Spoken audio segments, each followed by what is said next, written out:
Popular front of ഇന്ത്യയും അതോടൊപ്പം തന്നെ SDP-യും അവരുടെ പ്രധാനപ്പെട്ട ലക്ഷ്യം 2047 ഇന്ത്യ ഒരു ഇസ്ലാമിക രാജ്യമാക്കി മാറ്റുക എന്നുള്ളതാണ്.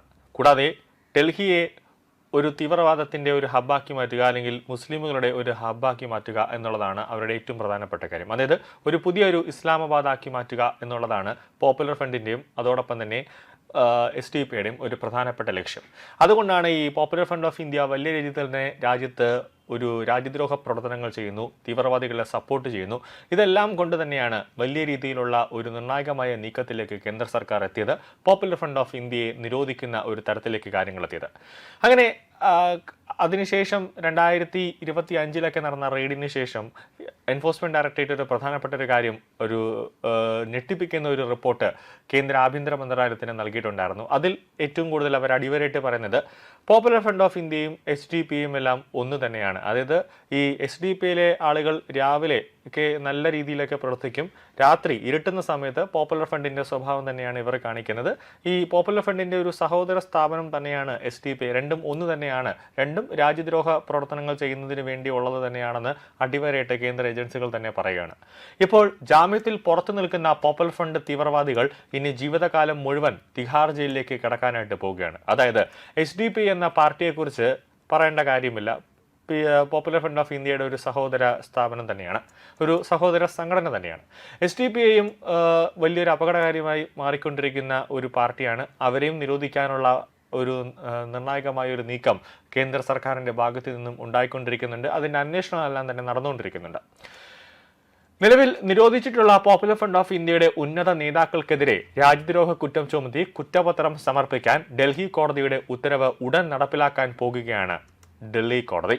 അതായത് Delhi additional sessions judge Prashant ശർമ്മയുടേതാണ് ഇപ്പോഴത്തെ ഒരു ഉത്തരവ് വന്നിരിക്കുന്നത്. അതായത് 2022 സെപ്റ്റംബർ 27 നിലവിൽ വന്ന പോപ്പുലർ ഫ്രണ്ടിന്റെ 5 വർഷത്തേക്കുള്ള നിരോധനം 4ാം വർഷത്തിലേക്ക് കടക്കുമ്പോഴാണ് ഈ ഒരു നിർദ്ദേശം വന്നിരിക്കുന്നത്.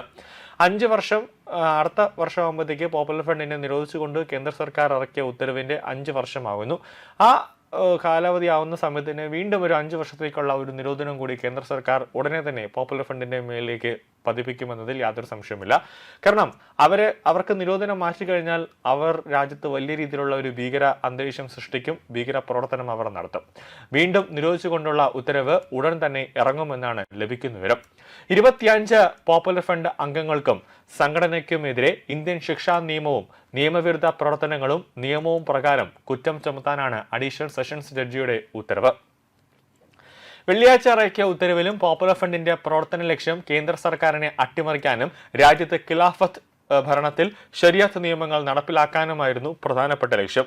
അന്വേഷണ ഏജൻസികൾ നൽകിയ തെളിവുകളും മറ്റ് വിലയിരുത്തലിന്റെ അടിസ്ഥാനത്തിൽ 2047 ഇന്ത്യൻ സർക്കാരിനെ അട്ടിമറിക്കാനും ഇസ്ലാമിക ഖിലാഫത്ത് സ്ഥാപിക്കാനുമുള്ള ഗൂഢാലോചനയിൽ ഗുരുതരമായ സംശയമുണ്ടെന്ന് കോടതി തന്നെ നിരീക്ഷിച്ചിരിക്കുകയാണ്.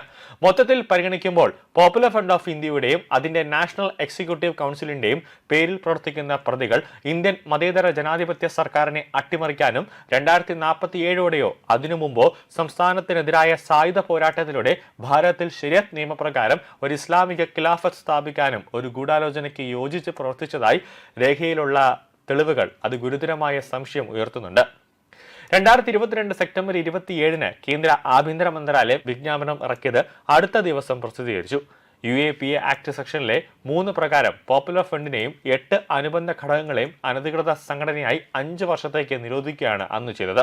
കൂടാതെ കേന്ദ്ര സർക്കാർ പോപ്പുലർ ഫ്രണ്ടിന്റെ സഹസംഘടനകളെയും നിരോധിച്ചുകൊണ്ട് ഉത്തരവിറക്കിയിരുന്നു. അതായത് Rehab India foundation, campus front of India, all India Islam council, NCHR national women's front, junior front, അതോടൊപ്പം തന്നെ empower India foundation, Rehab foundation Kerala എന്നീ പോപ്പുലർ ഫ്രണ്ടിന്റെ സഹസംഘടനകളെയും കേന്ദ്ര സർക്കാർ അന്ന് നിരോധിച്ചിരുന്നു.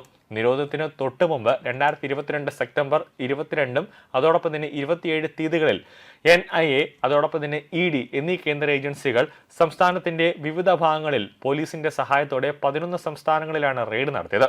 300-ലധികം നേതാക്കളെ അറസ്റ്റ് ചെയ്യുകയും അവരുടെ സംഘടനകളുടെയും അക്കൗണ്ടുകളെല്ലാം തന്നെ മരവിപ്പിക്കുകയും ചെയ്തിരുന്നു. UAPA ട്രിബ്യൂണൽ 2022 നിരോധനം അംഗീകരിച്ചു. തുടർന്നുള്ള പ്രധാന നടപടികളാണ് ഇനി നടക്കാൻ പോകുന്നത്. അതിനുള്ള കോടതി അനുമതിയാണ് കഴിഞ്ഞ ദിവസം ഡൽഹി കോടതി ഉത്തരവിലൂടെ നൽകിയത്. പോപ്പുലർ ഫ്രണ്ടിനെ നിരോധിച്ചുവെങ്കിലും പോപ്പുലർ ഫ്രണ്ടിന്റെ പ്രവർത്തകരെല്ലാം തന്നെ കൂട്ടത്തോടെ SDP-യിലേക്ക് ചേക്കേറുന്ന ഒരു കാഴ്ചയാണ് ഉണ്ടായത്.